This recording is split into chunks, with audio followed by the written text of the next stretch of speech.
Haven't got the syllabus turned in yet, write yourself a note, try to bring that next week. All right, so today, our plan. Oh, one more. Thank you. I have one too. Oh boy, you keep on Jordan. tricking. I have one too. I can't believe you. Yeah. My water bottle is fried on my All right. It's just like regular technology. Here's the plan. Today, very important day. So far, we talked about sine, cosine, and tangent, but those definitions have been stuck inside of the right. Last time we talked about, okay, part of the issue we're going to have if we want to do sine, cosine, and tangent of any angle is we can't draw angles that are bigger than 180. We solved that problem yesterday, right, or last class. Right now we can draw angles of any size you want. You guys practiced at it. Should be acceptably okay, comfortable in doing this. Today, we're going to take our definitions of sine, cosine, and tangent, break them out from inside of that right triangle definition, where we can start doing these sine, cosine, and tangent on angles of any size, any of these standard position angles. So what we're going to start off with is much like we start off with the radians and building the conversion factor, showing you how we go about doing this, like how do we end up at the result. Are you going to have to repeat the process of me actually going and showing you how we get there? No. What are you going to have to be responsible for doing? Using the result that we end up with. Okay? But I don't want it to be like, this is the result, just do it this way because I told you to. I want it to make sense so we have some kind of intuition as to where we're going or why this works the way it works. Okay? So I go to the plan. Okay. This is the foundation upon which we lay the entire first semester. Is this what we're doing right now? Taking our definition of sine, cosine, tangent from right triangle to this phase, and then there's like a final boss after that we'll do next time. But it's like one of those video games where you get to the boss and you beat him, and it's like, nope, just kidding. Here's another boss. And then you beat that one, and it's like, nope, just kidding. There's enough, like kind of what we're doing right now. Okay. All right. To start, we're going to look at the angles 30 degrees, 150 degrees, 210 degrees, and 330 degrees, just as an exemplar. Nice concrete example that we can look at, make some observations about, start building this process out. Okay? Because we know how to draw angles in standard position. We know how to draw all of these. I'm going to draw them on the same axis. I'm going to color code them so it's easy to tell which one is which.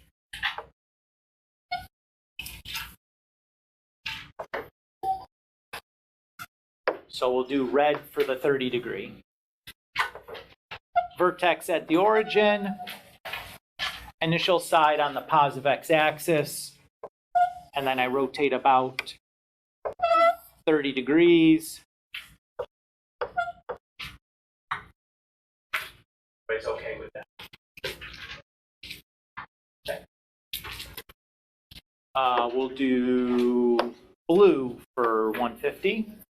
So again, vertex at the origin, initial side, and then we're going to rotate counterclockwise because it's a positive value, 150 degrees, so it's 90 and then 60 more.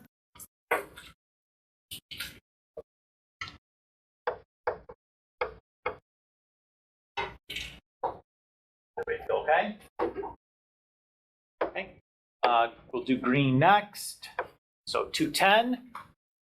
Again, origin, positive x-axis, counterclockwise, 90, 180, and then 30 more.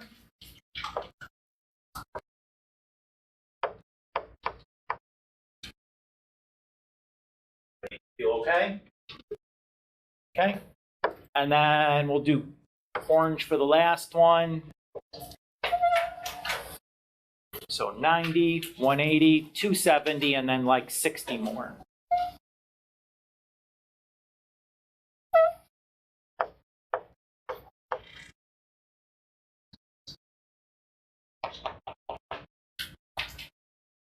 Everybody okay with the picture we drew? I don't know why we don't need an arrowhead on you.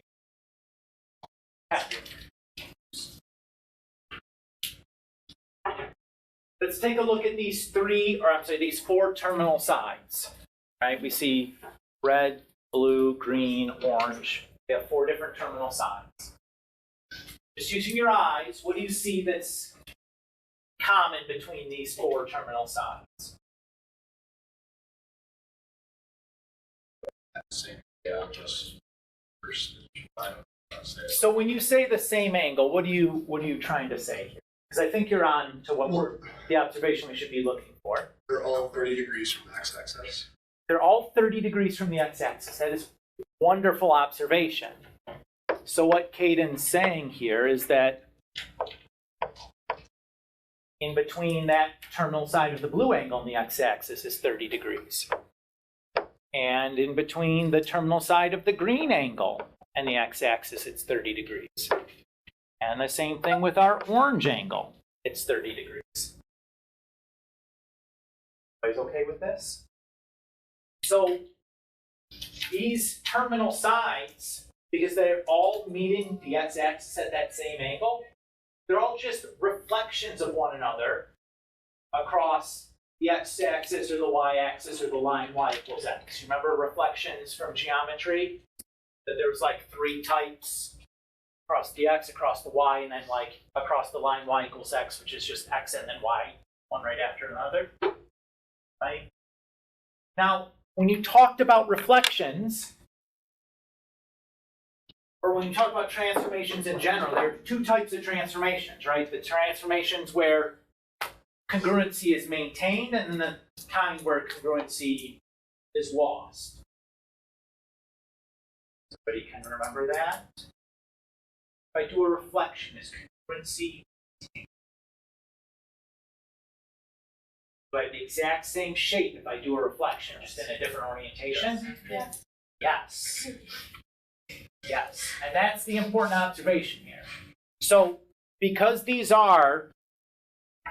four terminal sides are just transformations of one another. In fact, specifically reflections of one another. Congruency is maintained. Very important idea. So these angles that we've labeled 30, 30, 30, 30, all have a special name.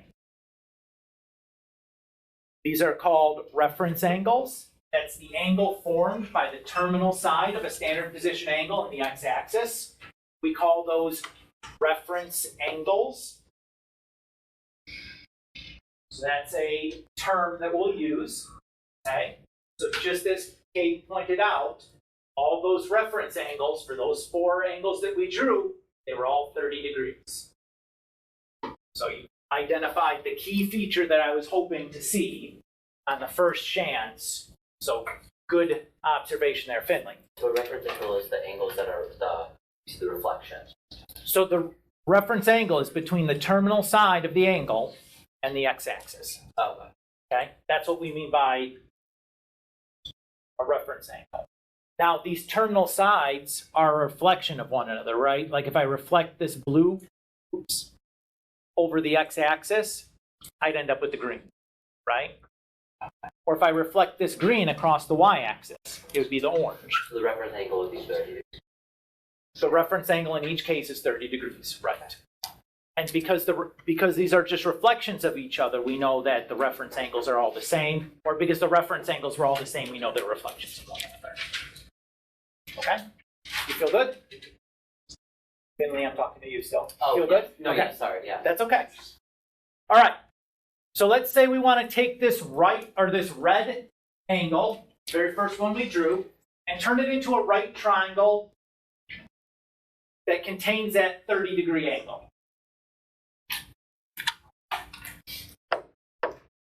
So to do that, I'll just pick some point on the terminal side, and then I'm just going to draw a perpendicular down to the x-axis. Everybody okay? You see the right triangle that I just made? Okay. So what we're going to do here is we're going to take our right triangle definition, like opposite over adjacent and all that jazz. Thanks, Joe.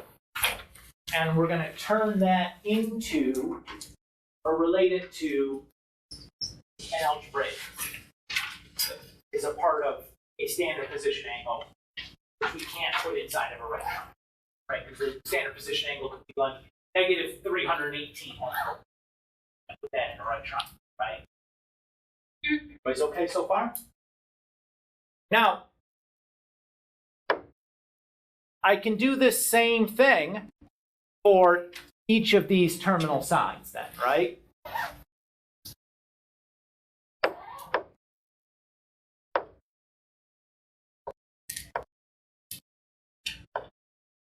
So what would this coordinate be then?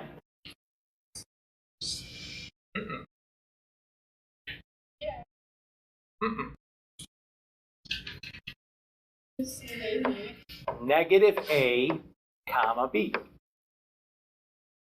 Why is it negative A? Oh, because it's Oh, Because it's you on are the other left of the x-axis. origin, right? Yeah. So if I did the same thing for the green angle, that would be Negative A, negative A, negative B. And the same thing for the orange angle. A. Yeah.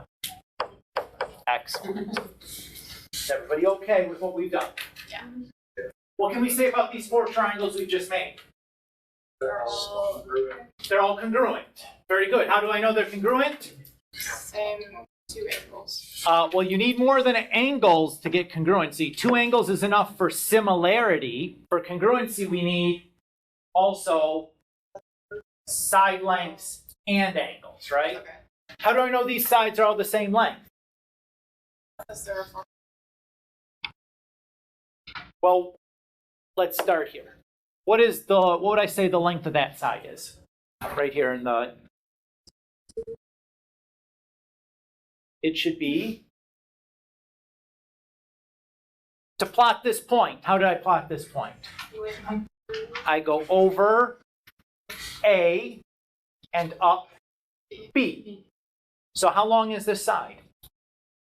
B. Okay. How long is this side? Negative. Or just B. Just B, right? Because remember, it's a length of a side, so it's just B. What about this one? A. Or oh, B. B. What about this one? B. See where we're going? Right? Are all the sides, can I make the same argument about all three of the sides? Yeah. Yes. Are all four of these triangles congruent? Yes. Yes. Wonderful. Right? Wonderful. So, if I take this angle or this triangle that's in the first quadrant, the red one, I have sides A and B. What's the hypotenuse going to be? C. It should be the square root of A squared plus B squared, right? Just using the Pythagorean theorem. That's okay? Now, I'm going to give that a name because writing square root of A squared plus B squared stinks. I'm going to call that R.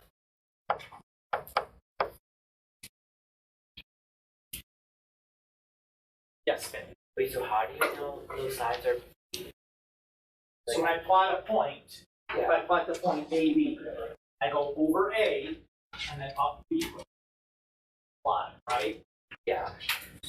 Alright, so, but I think that point two, how does that make the side? So, to plot the point AB, I go over A. So how far is that? A.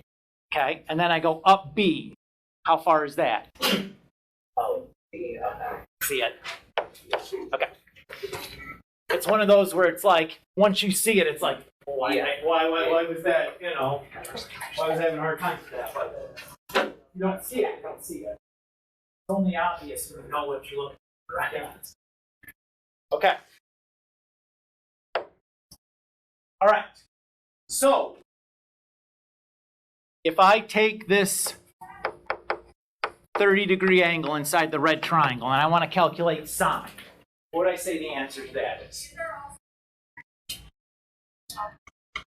Opposite over hypotenuse. What's the opposite side called? B. B. And what's the hypotenuse called? R. R. Something magical has just happened. Hold on here. What did we just do? We just translated sine. Instead of it being opposite over hypotenuse, this is now the y-coordinate of a point on the terminal side of a standard position angle. And r is the distance from that point to the origin. That's the big payoff. We can continue to do this. And what we're going to be left with now is a new definitions for sine, cosine, tangent, cosecant, secant, cotangent, not in terms of sides in a triangle, but coordinates on a point on the terminal side of a standard position angle. We have just crushed the triangle definition because it still works in a right triangle, right? Or in quadrant 1, it's the exact same thing as opposite over adjacent, right? Or opposite over hypotenuse. Agree? But what we've done is we've translated that definition rather than in terms of side lengths of triangles to coordinates of points. Yes. Did it. All right. So similarly, we could say like cosine of 30 would be a over r, or tangent of 30 would be b over a, and so on and so forth, right? Everybody okay? All right. I'm going to scoot past all this stuff. So this was the stuff we talked about in just before. Oh, I should mention those triangles that I drew, the 4 different colored triangles, where I drew the perpendicular down to the x-axis. Those are reference triangles, right? We make the reference angle between the terminal side and the x-axis, and we turn that reference angle into a reference triangle by just drawing a perpendicular to the x-axis. So when I talk about a reference triangle, that's what I'm talking about, or just the red, blue, green, and orange triangles that we've drawn here are examples of reference triangles. Is that okay? Okay. So this is our payoff.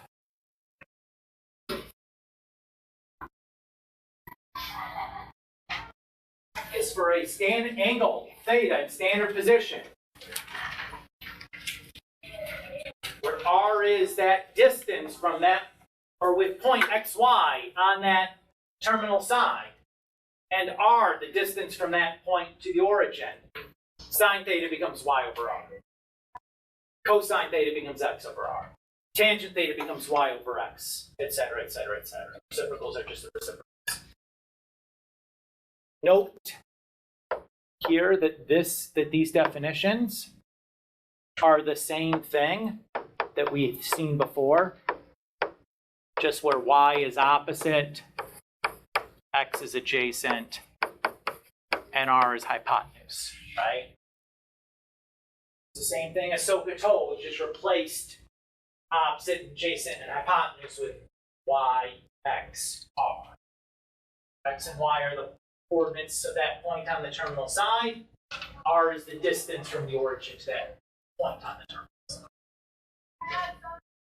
We'll do an example here in a moment to show you like what we're going to do with this. Okay? Now, because x and y are coordinates, can they be negative? Yes. Because they're coordinates, can they be 0? Yes. Because r is a distance, can that be negative? No. Because r is a distance, can that be 0? No, right? Like if you pick a point on the terminal side that's 0 distance from the origin, you just pick the origin. And then now it's not describing a terminal side because you don't have like a line that you can draw from the origin to the point, right? Like, so r, never 0, never negative. X, Y, be negative, positive, be 0. All that's okay. Could you do that with a right triangle? Can side lengths be negative? No. Can they be 0? No. Can they now? Yes. Because we've taken away the right triangle and replaced it with a point on the terminal side of our standard position.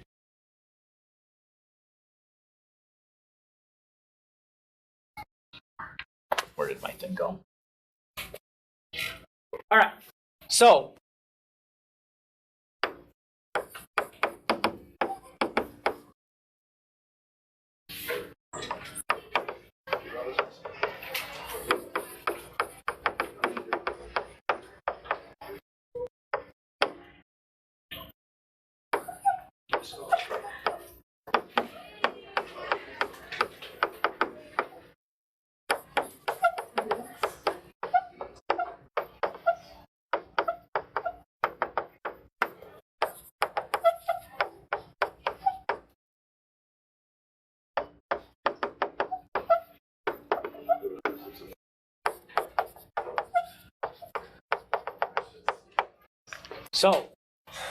let's say we have standard position angle theta,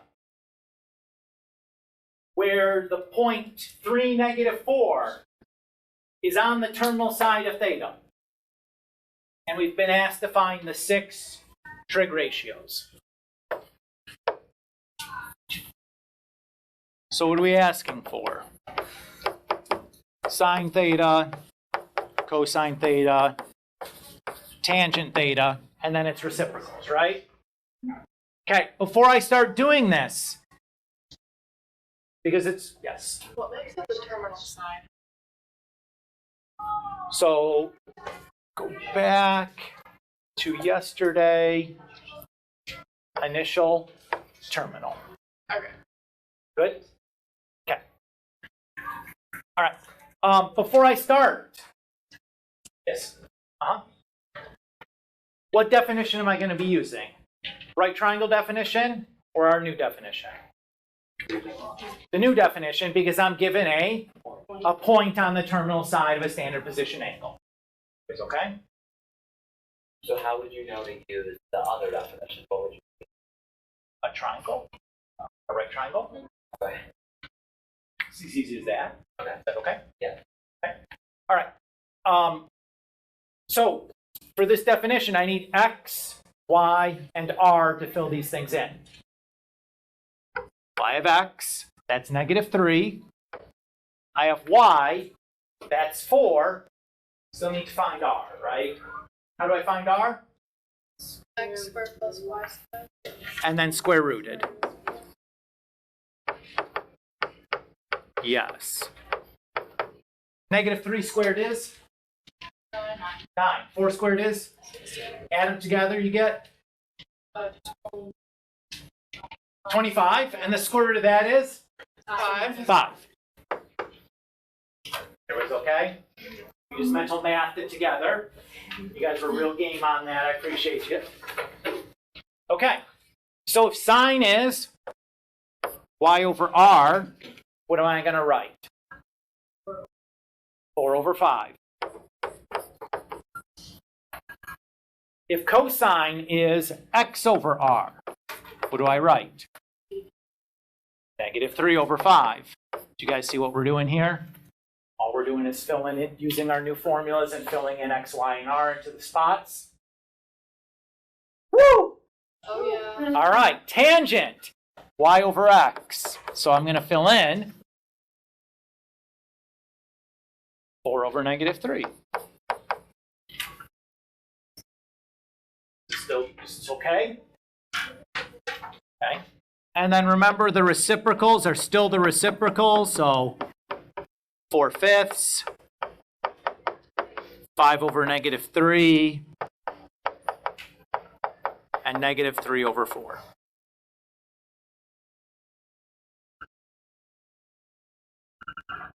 Is this really is this question any more difficult than when we gave you the right triangle? I asked you to do the same thing. Yeah. The only difference is I'm using a different set of formulas.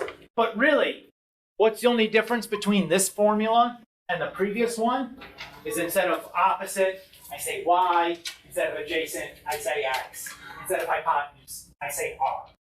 But it's the same formula as before. We just swapped the names of opposite, adjacent, hypotenuse and replaced them with y, x, and r. Yes, Luco? Luca, sorry. I'm just confused where you got the 5. So, -3 squared is 9. 4 squared is 16. Oh, 9 plus 16 is 25, and I square root them, I get 5. What do you guys think on this? It's okay? All right. So, next thing we want to look at.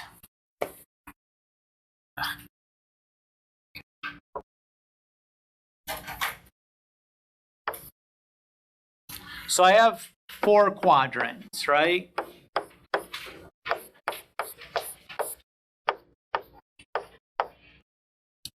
So the first quadrant's like 0 to 90. The next one is 90 to 180, and then 180 to 270, and then 270 to 360, right? Yes. Go ahead. Everybody okay here? Now, in the first quadrant, what do the ordered pairs look like? Positive. Positive and positive.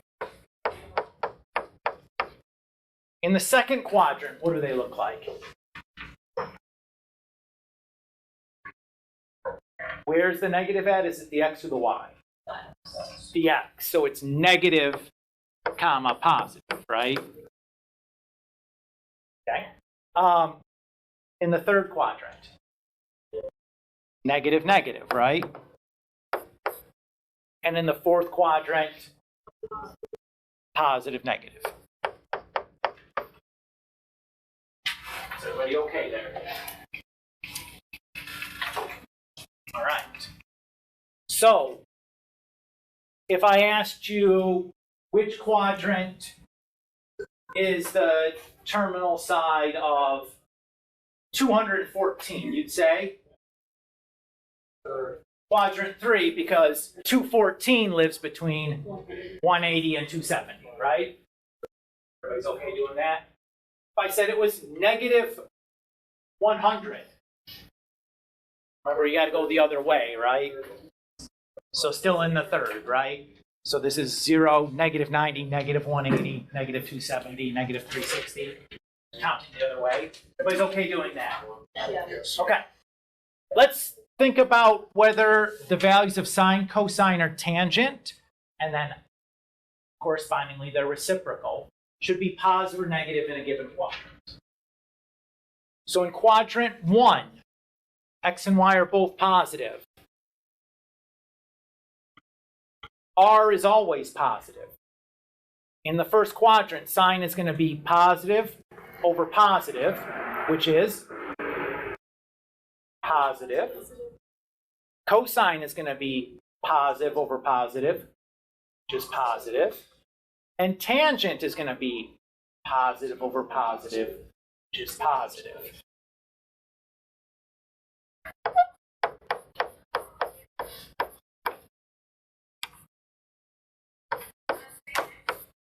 So I'm going to abbreviate the fact that all of them are positive with the letter A. This is going to be how I remember this. I'm going to make like a little mnemonic device here to help us remember where things are positive and negative. Okay? All right. If I look in quadrant 2 now, where the x coordinate is negative and the y coordinate is positive. So sine is y over r. Positive over positive, positive. Cosine is x over r, negative over positive, that's negative. And tangent is positive over negative, which is negative. So the only thing that's positive in the second quadrant is sine, and it's reciprocal, right? If sine's positive, cosecant will be positive also.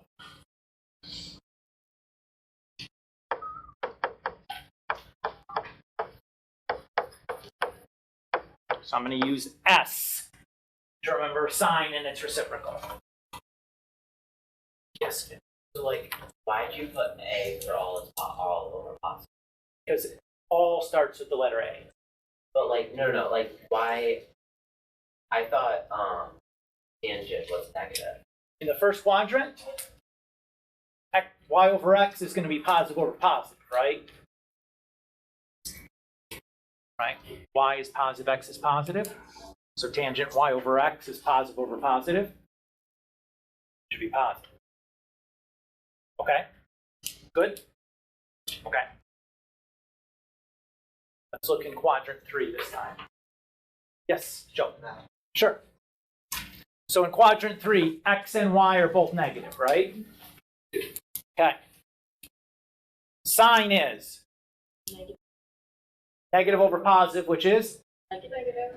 Cosine is Negative over positive. negative over positive, which is? Negative. Negative. Tangent is? Negative over negative. Which is? Positive. Positive. So tangent and its reciprocal are positive in quadrant 3.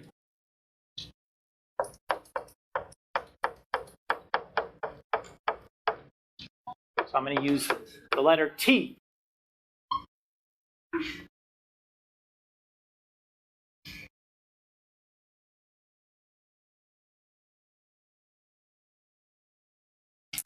Everybody's still doing okay? We're just building a shorthand. Okay. We'll show you how to use this in a second. Just hang with me. Okay. All right, let's look at the last quadrant. X is positive, Y is negative.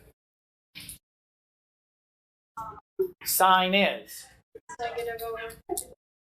Well, R is a distance, Or remember? over positive. Negative over positive, which is? Negative. Negative. Cosine is? Positive over Positive over positive, which is? positive. Positive. Tangent is? Negative over positive, which is negative. So cosine is the positive one.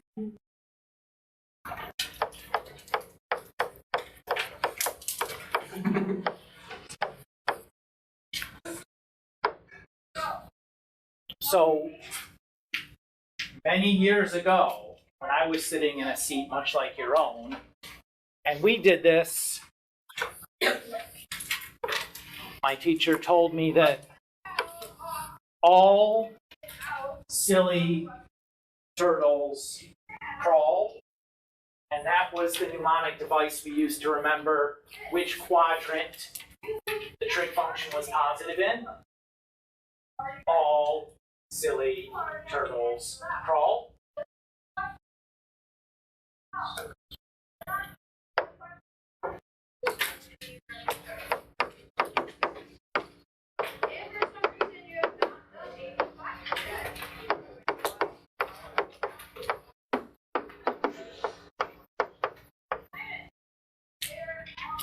Yes. I don't understand, why does it matter?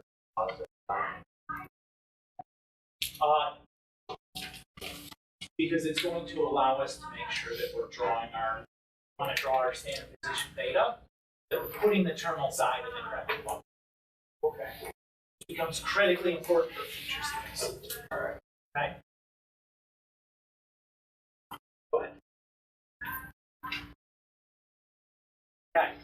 So a question I might ask you at this stage, which quadrant is the terminal side of theta going to land in where sine is positive and tangent is? 3. Quadrant 2. Because I know sine is the only thing that's positive there. And so if sine is the only thing that's positive, cosine and tangent must both be negative.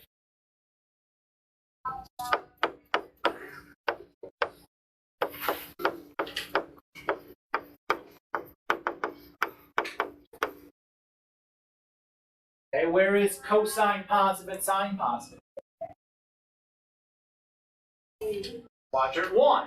In A, where everything is positive, as soon as I see any two things being positive, it's got to be in quadrant 1. It's the only quadrant where you have two things both positive, unless it's the reciprocal.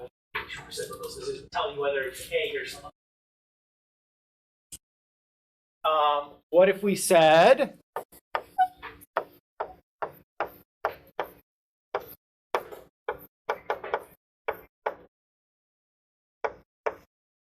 secant negative but sine positive? 2 again. Very good. Again, we know sine is the only thing and cosecant are the only things positive here. As soon as I see another negative thing, I know it's got to just be quadrant 2, right?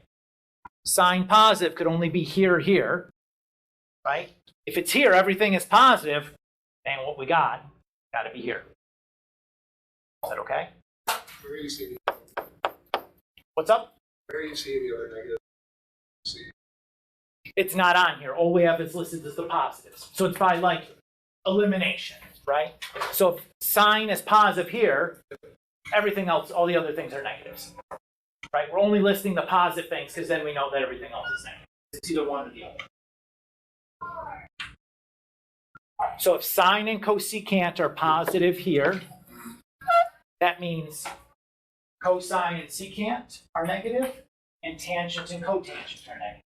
All the other choices are negatives because you're either positive or you're negative. Can't be both. You gotta be one or the other. Does that do it for you? Okay. So the negatives aren't listed there because we know if it's not positive, it's gonna be negative. Good. Okay. Everybody else doing okay? Couple more.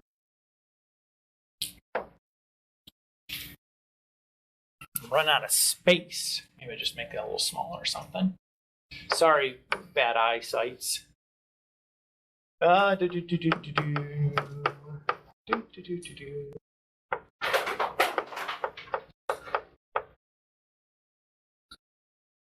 One. Wait. Can't be 1. Why can't it be 1? Because Something's negative, right? then 4, yeah. 4. Yes. Secant is positive. That's going to happen in one of these two, right? Either all of them or secant. But if cotangent's negative, that happens here and here, right? Cotangent's positive here, positive here. Where's the overlap at? Quadrant. Good. Wait, so you just said cotangent is negative, but isn't in the C quadrant it's saying that Cosine and secant are positive. This is cotangent, right? That's not cosine. Okay, so if it's not listed as a positive in there, no, it's negative. Because you have to be one or the other, right?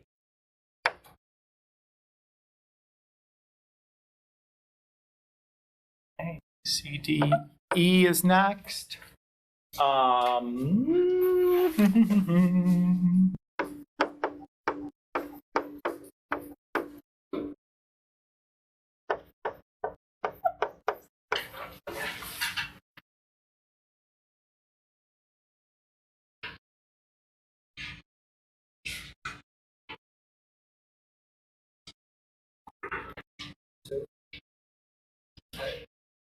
Two is correct. So again, cosecant is positive here and here. I'm sorry, tangent. Okay, tangent is negative here and here, right? Cosecant is positive here and here.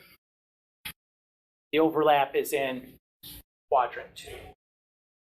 Yes. Go when somebody comes back. I think we got kind of a lot of people. Really drank a lot of water today, I guess. Next to the best of us. One more, and then we're gonna shift to classwork. Let you guys practice on your own. Sound good? Okay. All right.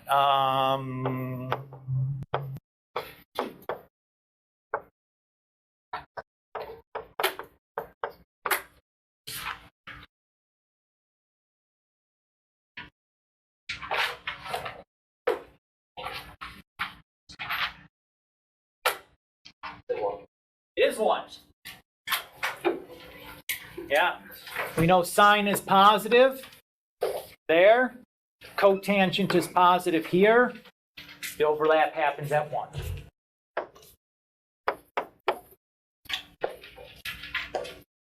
Does it help when I draw the circles of like where stuff's positive and negative at? Yeah. Easy for me to do that without ruining my little grid. Harder for you guys to do it, but. Are we doing classwork? Sure.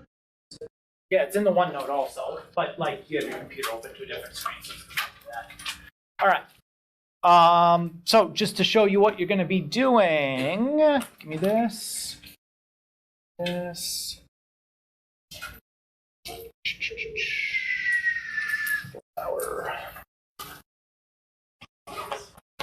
So we're going to do 4-3 classwork 2. So we're first going to, the first question asks to find an angle coterminal to 1015, and our answer should be between 0 and 360.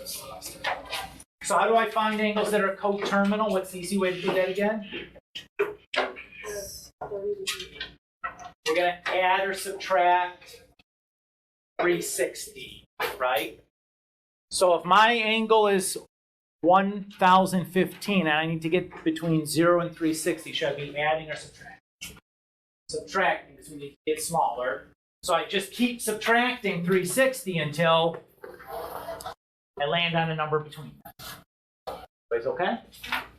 So you just need to decide whether you add or subtract, and just keep going till you fall in the given range.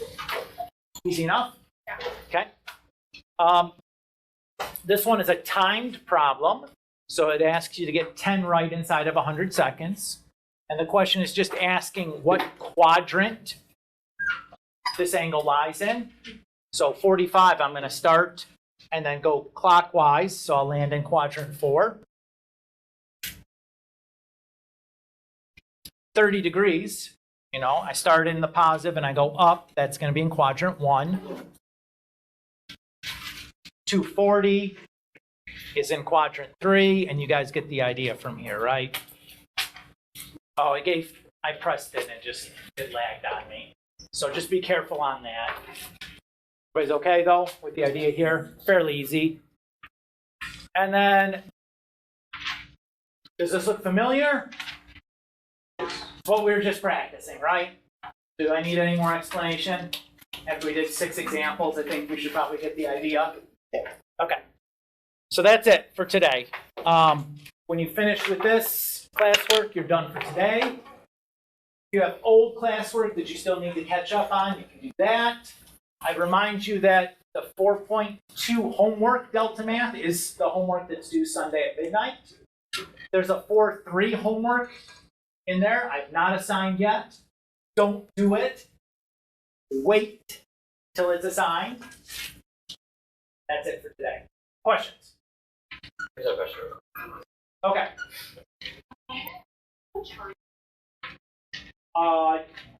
Yeah. So you might be able to share with somebody else or borrow one from a friend. They don't have an extra. Yeah, sometimes people leave them in the bed. I don't see one sitting there though.